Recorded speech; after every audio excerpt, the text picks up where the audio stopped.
Hello and welcome. My name is Willow Carmichael, and this is my myth creation project. When the world was young, it looked very different from how it is today. Great sheets of ice covered the land, and frost and snow reigned with a serenely icy hand over the mountains and the seas. The sole inhabitant was the frigid Dieu, once a heavenly god turned self-made outcast from his dislike of the others.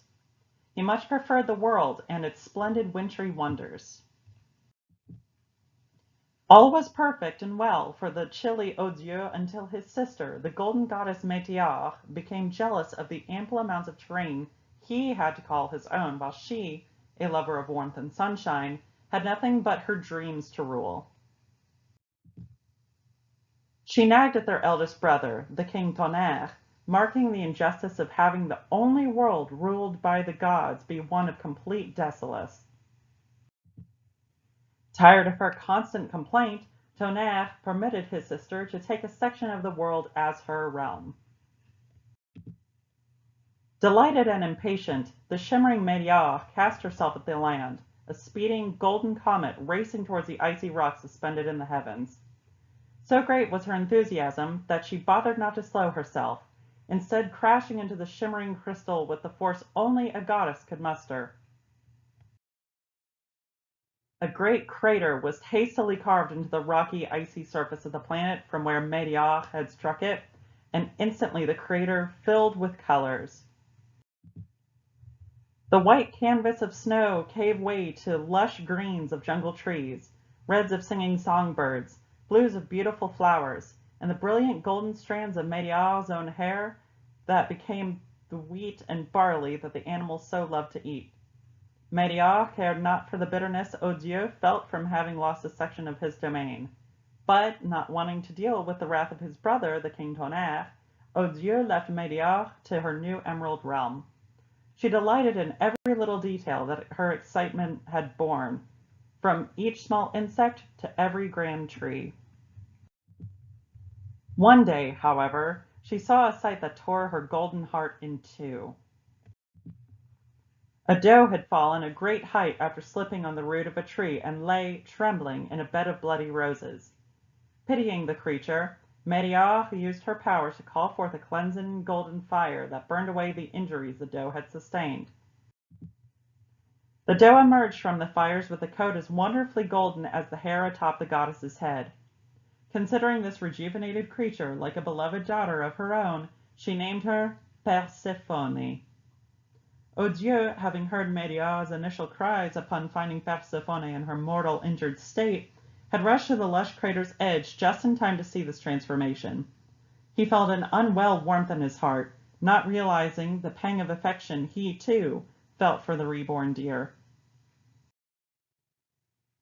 He spent much more time at the border to his sister's realm, wanting every opportunity he could find to see the beautiful creature going about her day. Thankfully, Météor herself was far too occupied with Perséphone to notice her brother's spying.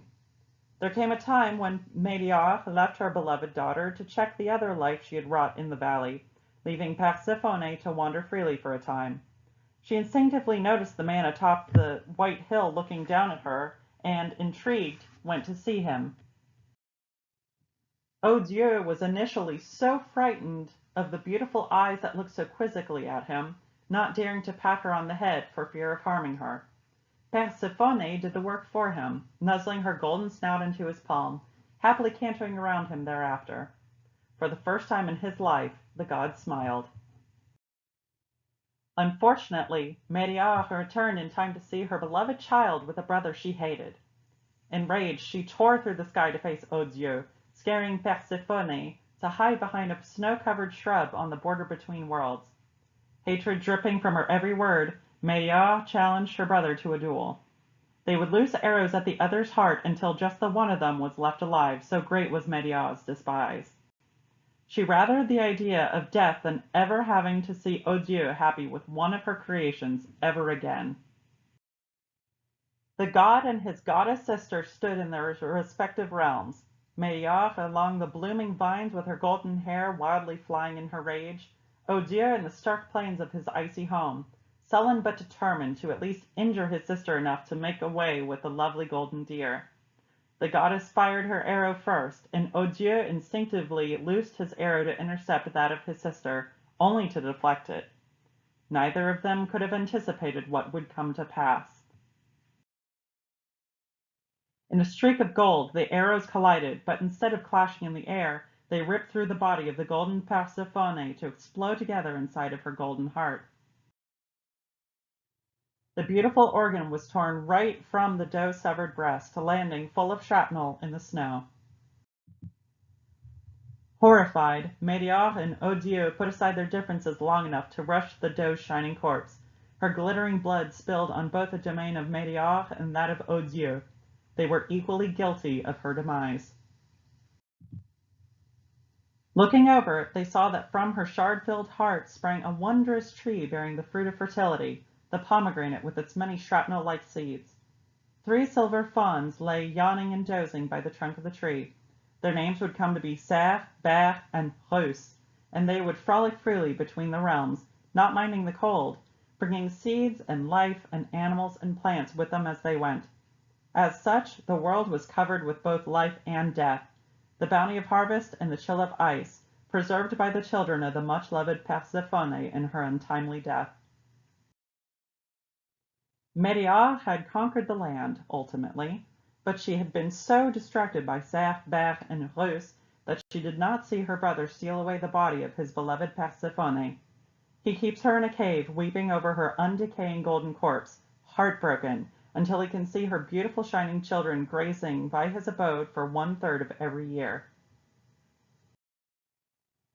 And so that concludes my retelling of the Persephone myth.